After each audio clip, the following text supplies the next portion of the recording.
भगवान श्री कृष्ण के सिर दर्द की कहानी। राधे राधे दोस्तों, आप सब कैसे हो। आशा करती हूँ कि आप सब अच्छे, स्वस्थ और खुश होंगे। मैं नैना भारती दोस्तों, आज जो कहानी सुनाने जा रही हूँ यह कहानी श्री कृष्ण जी, श्री नारद जी और हमारी प्यारा श्री राधा रानी की है। आशा करती हूँ कि आप सबको यह कहानी पसंद आएगी। कृष्ण जी को समस्त दुनिया पूजती है। इस दुनिया में श्री कृष्ण के करोड़ों भक्त हैं। मैं यहाँ पर बात कर रही हूँ कलयुग की, लेकिन श्री कृष्ण के भक्त तो द्वापर युग से ही रहे हैं। द्वापर युग के ऐसे ही भक्त थे नारद जी और राधा रानी, पर राधा रानी के आगे नारद जी की भक्ति भी फीकी पड़ती थी। इसी बात से नारद जी को बहुत बुरा लगता था।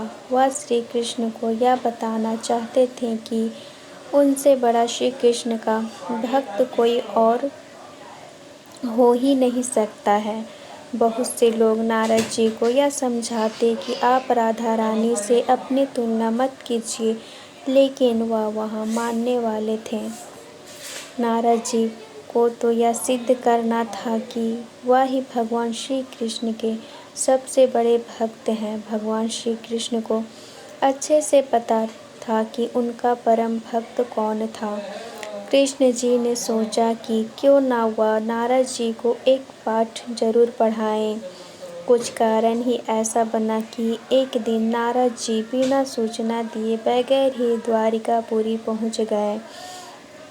कृष्ण जी को पहले ही आभास हो गया था कि नारद जी उनसे मिलने जरूर आएंगे।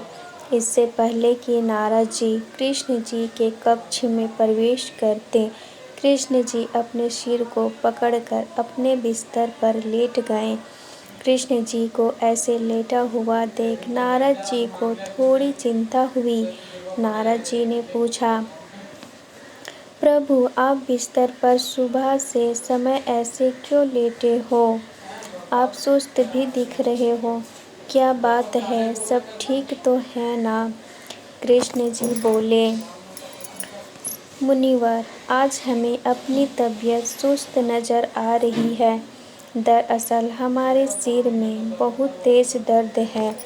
नारद जी ने पूछा, हे प्रभु, आपका यह दर्द कैसे ठीक हो सकता है? जरा मुझे भी बताइए। श्री कृष्ण बोले, मेरा दर्द तभी ठीक होगा जब मैं अपने सच्चे भक्त के चरणामृत को अपने सिर पर लगाऊंगा। तुम्हें मेरे सच्चे भक्त के चरण धुलवाकर उस पानी को मेरे पास लाना होगा। बोलो, क्या तुम यह कर सकोगे?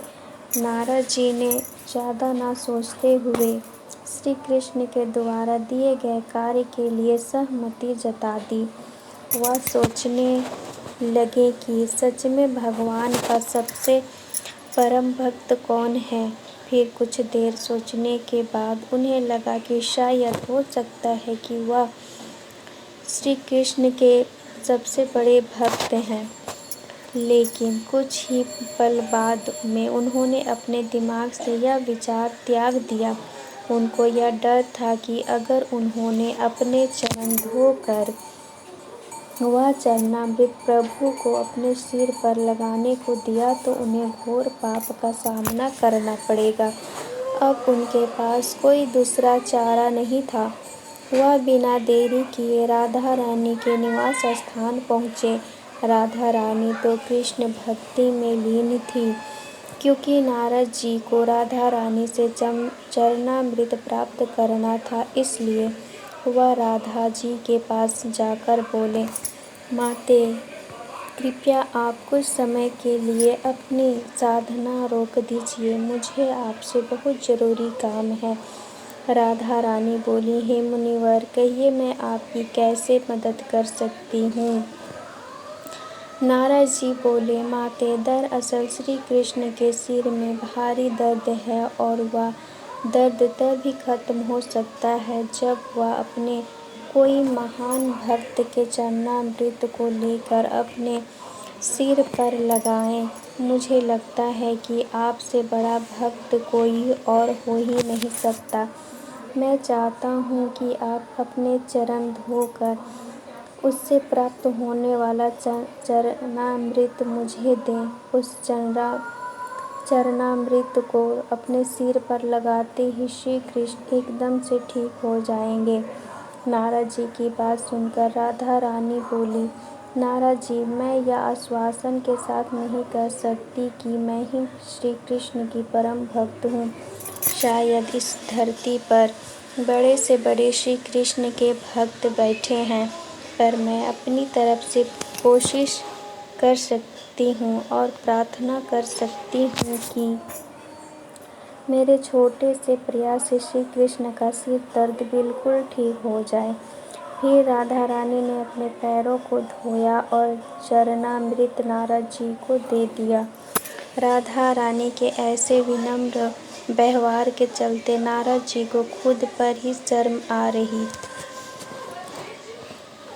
नारद जी समझ गए थे कि यह सारी माया कृष्ण जी द्वारा ही रचाई गई थी ताकि नारद जी का घमंड टूट सके। धन्यवाद दोस्तों।